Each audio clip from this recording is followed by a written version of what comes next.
It's not something you see every day. The Rio Grande completely dried up. In fact, if you come down to the South Valley at Rio Bravo Boulevard, you can walk across the Rio Grande, shore to shore, and you won't even get your feet wet. Seeing this is like, wow, it's dry. The Rio Grande hasn't ran dry through Albuquerque since the 80s, and many people can hardly believe their eyes. That was why I wanted to come down. I wanted to, just the first time in so many years, to actually be able to just walk across the river, and because it's fun and it's weird. Luis Silva says he can remember seeing the riverbed empty like this when he was growing up, but for his kids, this is something new.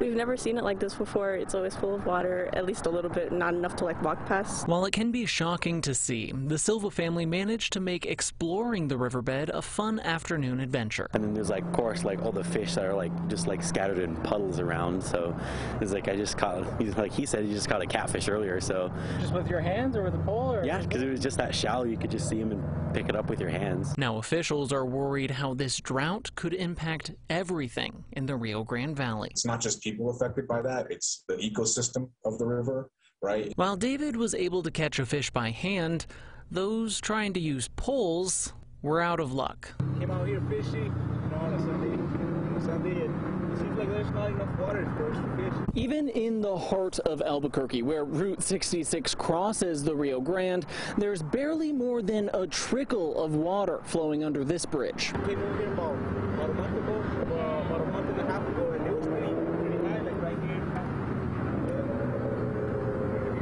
As Christian asks where the water went, officials are wondering, when are we going to get more? The reality is the drier temperatures are going to stick around. The reduced precipitation looks like it's going to stick around for a while. So we have to adjust how we've done things in the new reality. In Albuquerque, Spencer Schott, KOB4.